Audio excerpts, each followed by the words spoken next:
우리가 함께 봉독한 사도행전 8장 9절 이하에 있는 말씀으로 마술사 시몬이라는 제목으로 함께 말씀을 나누고자 합니다. 지난 시간에 말씀을 되짚어 보면 스데반의 순교로 시작된 교회의 박해로 인하여 예루살렘 안에만 머물러 있던 복음이 온 유대와 사마리아와 땅끝까지 전파되는 계기가 되었다라고 함께 말씀을 살펴보았습니다. 특히 우리가 앞서 살펴보았던 8장 5절에 보면 빌립, 그 7명 택함 받은 사람 가운데 빌립이 사마리아 성에 내려갔을 때, 그리고 그곳에 그리스도를 백성에게 전파하였더니 그 무리가 빌립의 말을 듣고 표적도 보고 한 마음으로 그가 하는 말을 따르게 되었다라고 그렇게 성경은 말씀합니다. 그리고 나서 이어지는 오늘 9절에 있는 말씀이 그 사마리아 성에 있었던 내용 가운데 한 사람이 주목되어서 표현되고 있는 것을 보게 되는데요. 9절은 이렇게 말씀합니다. 그 성에 시몬이라 하는 사람이 전부터 있어 마술을 행하여 사마리아 성을 놀라게 하며 자칭 큰 자라 하니라고 그렇게 말씀합니다. 오늘 9절에 보면 시몬이라는 사람이 등장을 하고 있죠. 근데 그 사람은 사마리아 성에 살고 있던 사람이었습니다. 사실 사마리아 성은 유대 사람들의 입장에서 보았을 때는 전도의 대상이 아니었습니다. 뿐만 아니라 그 사람은 마술을 행하였다라고 그렇게 기록하고 있는데요. 이 마술이라는 것은 신기한 일을 벌이는 것 같지만 실상은 속이는 자다라는 의미를 가지고 있습니다. 다른 사람을 미혹하고 속이는 사람, 그 속임으로 인하여 무엇을 행하고 있느냐? 다른 사람들을 놀라게 하며 자칭 스스로 큰 자가 되었다라고 오늘 성경은 말씀합니다. 그 남을 속임으로 인하여 자기를 큰 자로 여기게 만들었다라는 거죠. 자신이 대단한 사람처럼, 그리고 자기 중심으로 매우 교만한 사람이었다라고 오늘 사도행전 8장 9절은 이 시몬을 그렇게 소개하고 있습니다.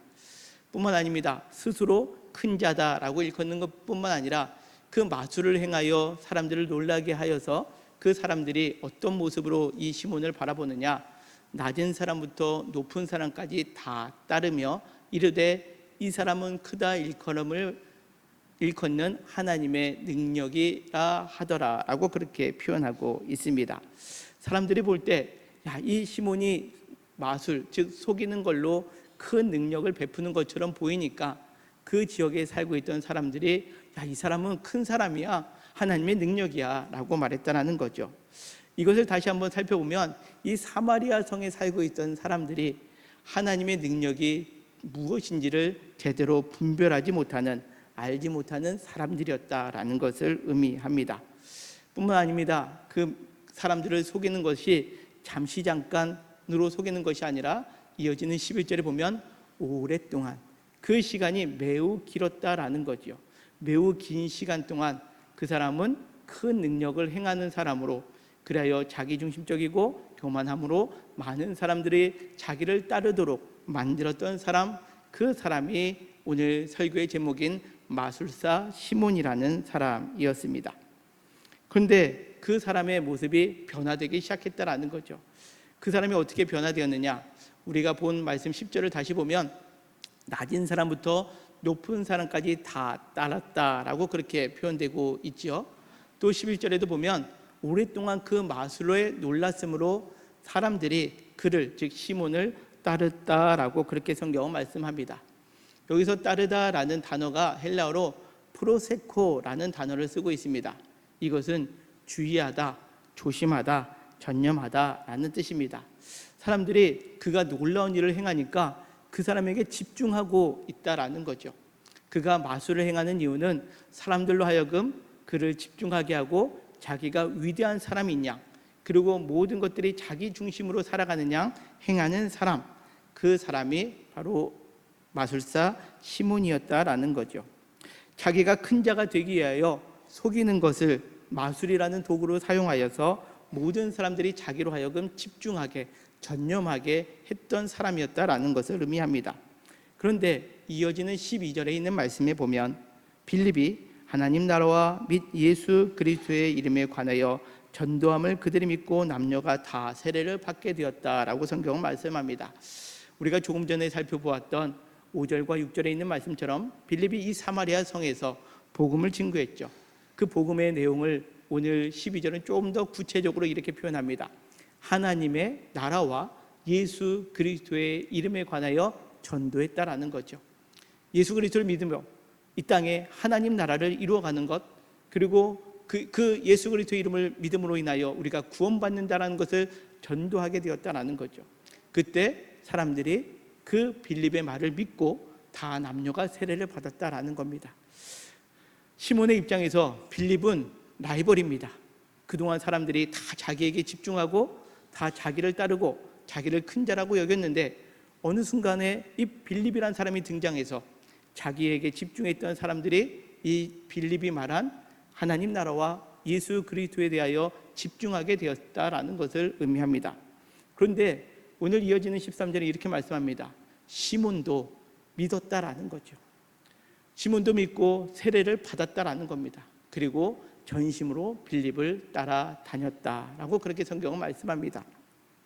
여기 전심으로 빌립을 따라다녔다라는 표현이 있는데, 아까 사람들로 하여금 시몬은 자기를 집중하고 따를 수 있도록 했다면, 여기 13절에 나와 있는 시몬이 빌립을 따라다녔다라는 말은 좀 의미가 다르다라는 겁니다.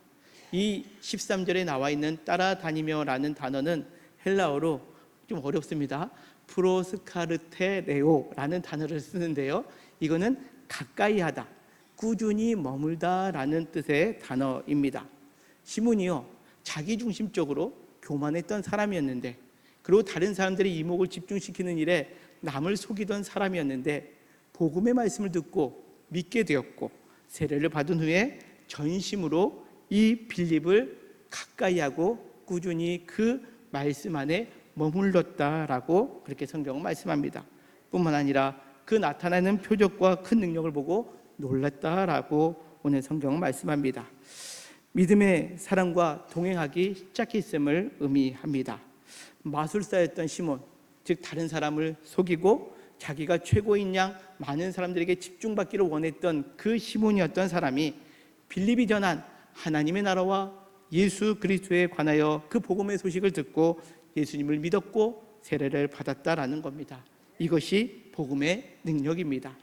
진짜인 양, 남을 속이고 가짜이지만 진짜인 양 살아와서 오랫동안 남을 속이던 사람이었음에도 불구하고 진짜 복음인, 진짜 복된 말씀인 하나님 나라와 예수 그리스도의 복음을 듣자 자신이 가짜였던 것을 내팽개치고 진짜를 따라다니기를 시작했다라는 것을 오늘 성경은 우리에게 말씀합니다. 바로 웃기는 이 복음의 능력이 오늘 이 자리에 앉아 계시는 저와 우리 모두에게, 또 우리 주변에 아직 주님을 알지 못하는 자에게 전파되어서 우리 모두가 예수 그리스도의 이름과 하나님 나라와 그 말씀을 믿고 온전히 세례받고 주님을 가까이 하고 따를 수 있는 그러한 믿음의 사람들이 되기를 주님의 이름으로 간절히 축원합니다. 자, 그런데 오늘 이렇게 말씀을 보면 이 시몬이라는 사람의 모습을 우리로 빗대어 볼 수 있습니다. 우리도 예수님 믿기 전에는 내 중심적인 사람이었고 다른 사람을 속였고 또 다른 사람들로 하여금 나를 취향받아야 되는 교만한 그러한 인생을 살았다면, 그러나 예수님을 믿고 나서 그 삶이 변화되고 오히려 다른 사람이 나를 따르기보다는 내가 그리스도를 가까이 하고 말씀을 가까이 하게 되는 삶, 이것이 사실 우리의 삶이다라는 것을 의미합니다. 그런데 이어지는 말씀에 보면 이 시몬이라는 사람의 모습을 계속해서 이제 오늘 성경은 말씀하고 있는데요, 그가 전심으로 열심히 따르는 그리스도인이 된 것처럼 보이지만 그 중심의 마음이 좀 달랐던 것을 오늘 성경은 우리에게 보여주고 있습니다. 이어지는 14절은 이렇게 말씀합니다. 예루살렘에 있는 사도들이 사마리아에도 하나님의 말씀을 받았다함을 듣고 베드로와 요한을 보내었다라는 거죠.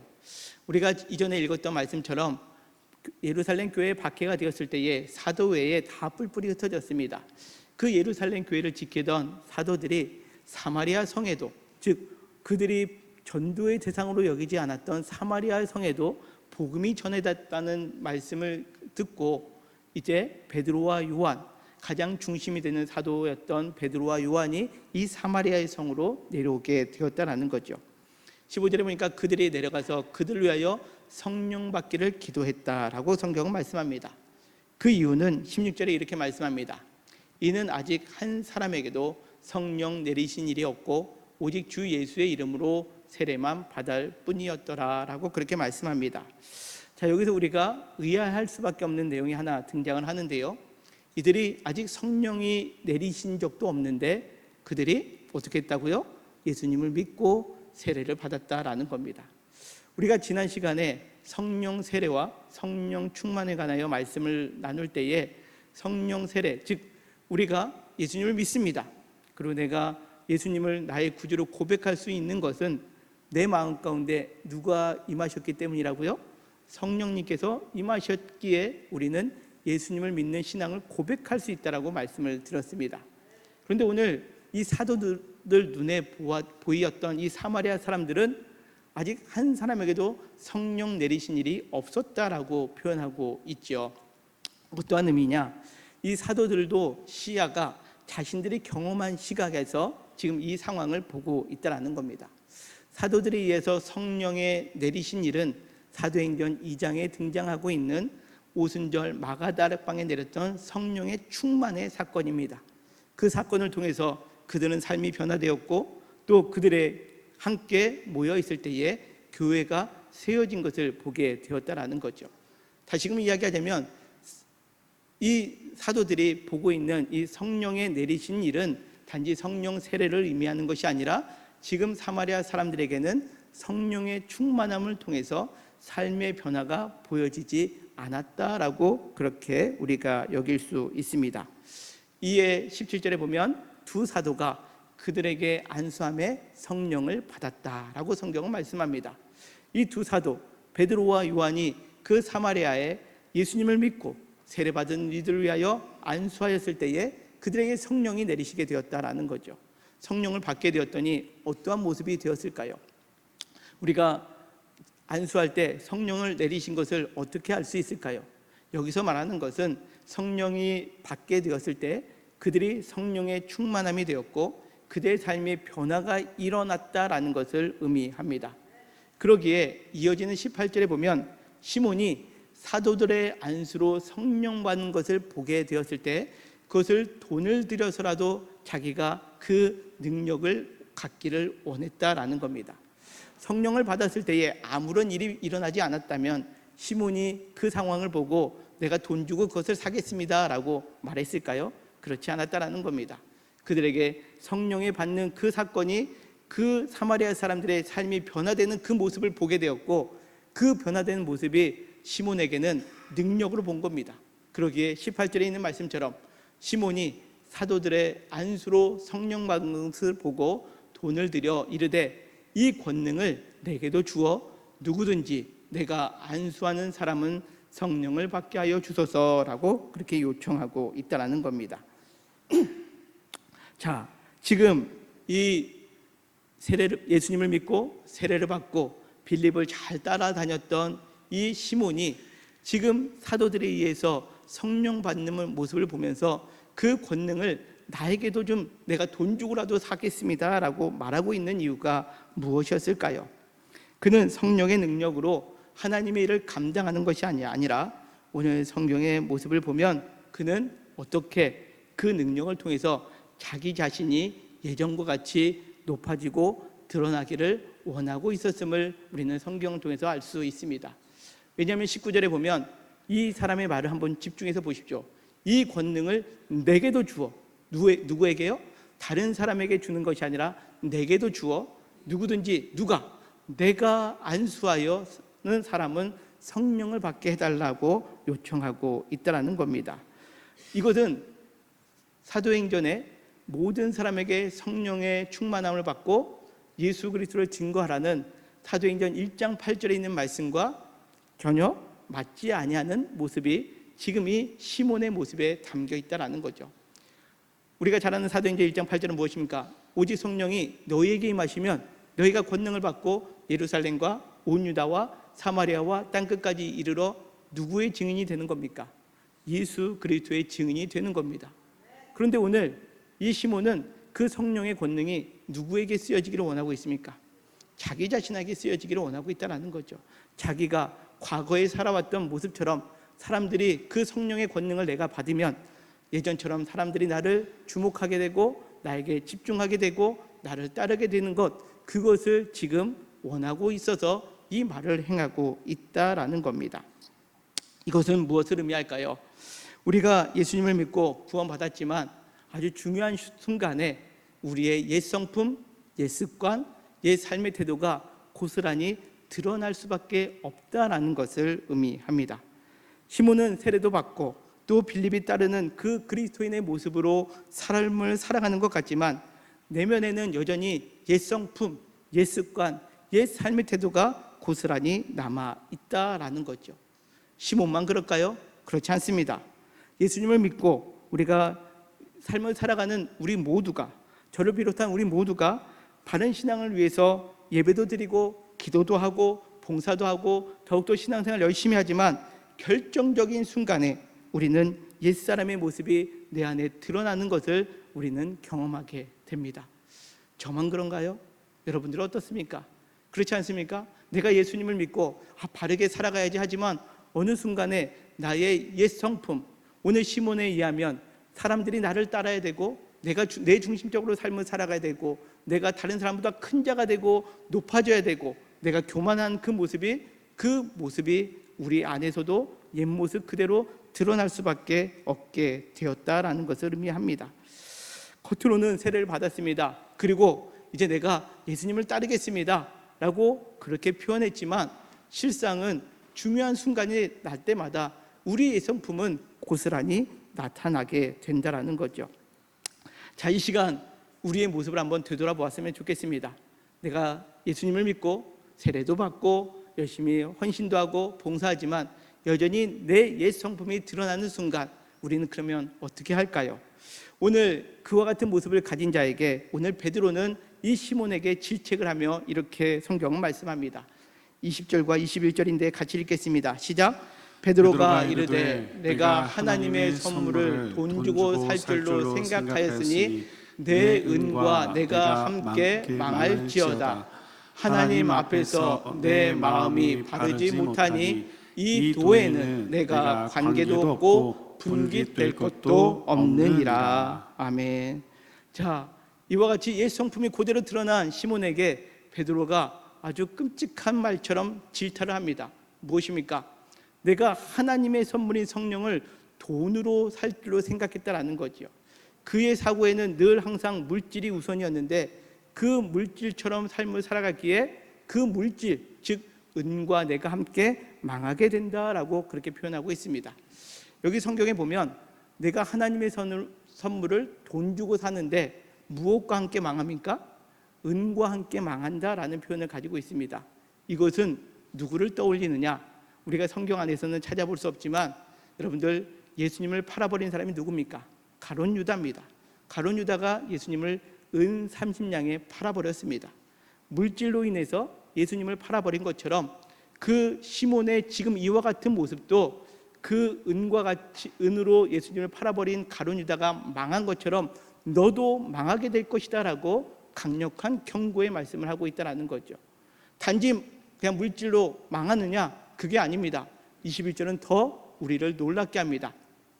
하나님 앞에서 내 마음이 바르지 못하니 이 도, 즉 예수 그리스도를 믿음으로 말미암아 구원받는다라고 하는 이 놀라운 복음이 내가 관계도 없다라는 거죠. 뿐만 아니라 분깃이라고 말하는 것은 우리가 예수 그리스도를 믿음으로 말미암아 하나님 나라와 영원한 생명을 누리게 하시는 분깃을 우리에게 주시는데 그 분깃될 것도 너에게는 없다라고 그렇게 오늘 강력하게 지금 시몬을 향하여 질타하고 있다라는 거죠. 어찌 보면 믿고 세례 받았는데 그 마음 가운데 옛 성품을 드러난 것으로 인하여 너 구원 취소와 같은 말을 지금 이 베드로를 통해서 지금 시몬은 듣고 있다라는 겁니다. 여러분들, 이 말씀이 여기서 끝난다면 우리는 어떠한 존재가 되겠습니까? 우리도 시몬과 같이 우리도 끝났구나, 우리도 망했구나, 우리도 물질로 내가 주관하며 삶을 살았던 내 자신이 은과 함께 망하는 것이고 내 마음이 바르지 못할 때 나는 그 그리스도의 복음과 관계도 없는 사람, 하나님 나라나 영원한 생명의 분깃도 얻지 못하는 그러한 존재가 되어버림을 오늘 성경은 우리에게 말씀하는 것 같습니다. 그러나 성경은 이렇게 끝나지 않습니다. 그러기에 22절이 중요합니다. 우리 같이 한번 읽겠습니다. 시작. 그러므로 너의 이 악함을 회개하고 주께 기도하라. 혹 마음에 품은 것을 사하여 주시리라. 아멘. 그렇습니다. 여기 보면 혹 마음에 품은 것을 사하여 준다라고 했을 때 이것을 우리가 잘못 해석하면 너 잘못하면 벌 받아. 그러게 혹시 회개하면 하나님이 들어줄 수 있을 거야 라고 그렇게 여겨질 수 있는데 그런 의미가 아닙니다. 이 22절에 있는 말씀을 너희가 악한 마음을 품고 있었다면 회개해. 그리고 주께 기도해. 그러면 하나님께서 반드시 사하여 주신다라고 그렇게 선포하고 있는 겁니다. 그렇습니다. 우리가 옛 성품이 드러날 때에 우리는 연약하여서 중요한 순간에 우리가 그 옛 성품이 고스란히 나타날 때가 있습니다. 그때에 그것으로 멸망의 길로 걸어가는 것이 아니라 우리는 그때마다 무엇으로 해야 된다고요? 그 악함을 회개해야 된다는 거죠. 돌이켜야 된다는 겁니다. 돌이키고 주님께 기도하라라고 오늘 성경은 말씀합니다. 오늘 중요한 것이 두 단어가 있다면 하나는 회개하는 겁니다. 그 악한 마음에서 그 자기의 중심적으로 살아가려는 그 마음에서 돌이켜야 하는 것과 더불어 오늘 또 하나의 중요한 단어가 있다면 기도하라라는 겁니다.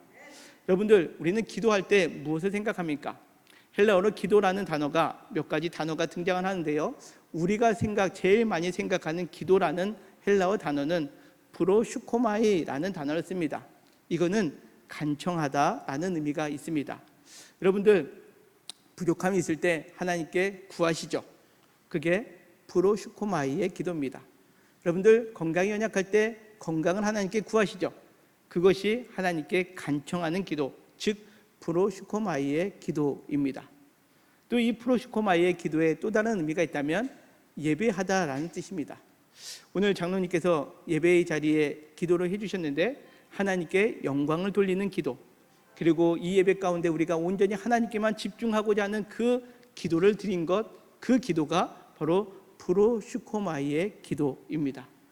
우리는 신앙생활하면서 이 기도를 늘 하라라고 성경은 말씀합니다. 마태복음 6장에 나와 있는 예수님께서 기도하라라고 했을 때 그 기도의 제목들이 대부분 이 프로슈코마이라는 단어의 이 기도하라라는 말씀입니다. 그런데 오늘 우리가 함께 봉독한 사도행전 8장에 나와 있는 기도하라, 회개하고 기도하라 할 때 기도는 이 프로슈코마이의 기도가 아닙니다. 어떤 단어를 쓰고 있느냐? 데오마이라는 단어의 기도하라라는 단어가 쓰여져 있습니다. 이거는 프로슈코마이랑 다릅니다. 어떤 뜻이냐? 붙들어매다 자기 자신을 묶어두다라는 뜻입니다. 다시금 이야기하자면 베드로가 시몬에게 주님께 회개하고 기도하라라는 말은 기도를 통해서 내 자신을 주님께 묶어두라라는 거죠. 주님께 네 마음을 붙들어 매라라는 뜻입니다. 기도를 통해서 내 마음이 옛 습관이 그대로 올라올 때마다 그 마음을 돌이켜서 어떤 마음으로요? 예수 그리스도에게 동여맬 것을 기도하라라고 명하고 있다라는 겁니다. 여러분, 오늘 이 데오마이의 기도가 바로 우리가 행해야 될 기도임을 여러분들 기억하시기를 바랍니다. 이 데오마이의 기도는 예수님께서 제자들에게 또 명령하신 기도이기도 합니다. 누가복음 21장 36절에 이렇게 말씀합니다. 같이 한번 읽을까요? 시작. 이러므로 너희는 장차 올 모든 일을 능히 피하고 인자 앞에 서도록 항상 기도하며 깨어 있으라 하시니라. 아멘. 그렇습니다. 예수님께서 마지막에 제자들에게 그러므로 장차 올 모든 일들, 환난이나 역경이나 이런 모든 일들을 피하기 위해서, 그리고 온전히 주님 앞에 서기 위해서 항상 기도하라라고 하셨는데, 이 여기서 말하는 항상 기도가 무슨 기도일까요? 프로슈코마이가 아니라 데오마이의 기도, 즉 주님께 꼭 붙어 있기 위하여 기도하라, 깨어 있으라 라고 말씀하고 있다는 겁니다. 세상을 살아가는 동안에 어떤 상황 속에서도 그리스도인답게 살아가려고 우리가 예수님을 믿습니다, 세례도 받고 오늘 시몬처럼 빌립을 열심히 따라다니지만 그 중요한 순간에 내 습관이 몰려오고 드러나려고 하는 그 순간에 우리가 무엇을 해야 됩니까? 회개하고 우리는 데오마이의 기도로 우리의 마음을 주님께 묶어 두어야 한다라는 것을 오늘 성경은 우리에게 말씀합니다. 제자들이 자신들이 주님께 동요매는 기도를 한다는 것은 주님께서 우리를 먼저 붙들고 계시기에 이제 우리가 그 손을 붙잡고 나아가는 것을 의미합니다. 이것이 웨슬리 목사님이 말한 신인 협동입니다. 하나님의 전적인 능력으로 우리를 구원하실 수 있습니다. 그러나 우리 또한 그 하나님의 능력 가운데 우리도 동일하게 그 손을 붙잡고 나아가는 것, 그 기도가 우리에게 필요한데, 그 기도가 어떠한 기도라고요? 데오마이의 기도, 내가 주님께 꼭 붙어 있겠습니다라고 간구하는 기도가 되어야 함을 우리에게 말씀합니다. 이 데오마이의 기도는 우리의 신앙의 성숙을 위한 기도입니다.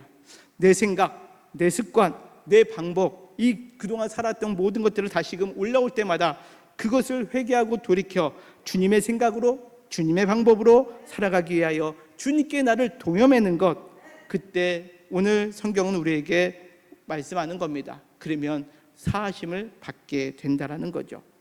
이 말씀을 들을 때 시몬의 반응을 한번 보겠습니다. 24절에 있는 말씀인데요, 같이 읽겠습니다. 시작. 시몬이 대답하여 이르되 나를 위하여 주께 기도하여 말한 것이 하나도 내게 임하지 않게 하소서 하니라. 아멘. 자, 시몬은 자신이 주님께 동여매는 기도를 하라라는 이 말씀에 사도들에게 나를 위하여 주께 데오마이 기도해 주십시오 라고 그렇게 요청하고 있습니다. 근데 여기 성경을 잘 살펴보면 이 결론이 제대로 나와 있지 않습니다. 이 시몬이 다시금 회개하고 돌이켜서 하나님의 큰 일꾼이 되었다라고 그 결론이 나와 있지 않습니다. 그리고 이 시몬이 사도들에게 나를 위하여 주께 데오마이 기도해 주십시오라고 했는데 사도들의 반응은 어땠는지 아십니까? 이어지는 25절은 이렇게 말씀합니다. 두 사도가 주의 말씀을 증언하여 말한 후에 예루살렘으로 돌아갔다라는 거죠. 이 데오마이의 기도는 누군가가 나를 위해서 기도해 준다라고 되는 것이 아니라 내가 나를 위하여 기도할 때 가능한 기도임을 오늘 성경은 우리에게 말씀하고 있다라는 거죠. 사도들이 시몬에게 자신을 주님께 동여매야 할 필요성을 일깨워줄 수 있지만 말씀으로 너 데오마의 기도를 해라, 회개하고 주께로 꼭 붙어 있어라 라고 말할 수 있지만 그것을 붙들게 하는 기도는 누구만이 할 수 있다라고요? 자기 자신만이 그 기도를 통해서 주님께 붙들림 바 될 수 있게 됨을 우리에게 말씀하고 있다라는 거죠. 여러분들, 때로 성도님들이 이제 목회자나 옆에 있는 성도들에게 기도 부탁을 합니다. 나 이런 것도 있으니까 필요하니까 좀 도와주십시오, 같이 기도해 주십시오 라고 요청합니다. 그거는 프로슈코마이의 기도입니다. 그 기도는 서로가 서로를 위하여 기도가 가능합니다. 누군가의 연약함을 위하여, 누군가의 부족함을 위하여 우리는 기도할 수 있습니다. 그런데 내 안에 들어있는 내 마음이 옛 습성, 옛 성품, 옛 사고방식이 올라올 때 그것을 잠재울 수 있는 것은 주님께로 회개하고 돌이키며 내가 데오마이의 기도를 행할 때만이 주님께서 나를 사하여 주신다라고 오늘 성경은 우리에게 말씀하고 있습니다. 사랑하는 성도 여러분, 오늘 우리의 말씀을 오늘 우리에게 주시는 말씀을 다시 한번 기억하시기 바랍니다. 오늘 베드로가 시몬에게 행했던 이 22절에 있는 말씀, 우리 다시 한번 같이 한번 읽겠습니다. 시작. 그러므로 너희의 이 악함을 회개하고 주께 기도하라. 곧 마음에 품은 것을 사하여 주시리라. 아멘. 이 데오마이의 기도는 나와 주님 단둘이서만이 행할 수 있는 기도입니다.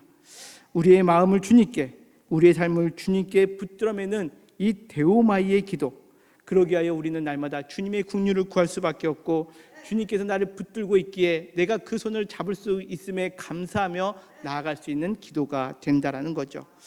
오늘 말씀 속에 데오마의 기도를 드림으로 인하여 우리의 삶 속에서 이제는 하나님께서 날마다 함께 주시는 그 하나님 나라를 경험하고 이 땅에서 하나님께서 주시는 진정한 기쁨을 온전히 누리는 그러한 삶을 살아가는 우리 데오마이의 기도의 은혜로 말미암아 날마다 감사의 삶을 회복하는 저와 우리 모두가 되시기를 주님의 이름으로 간절히 축원합니다.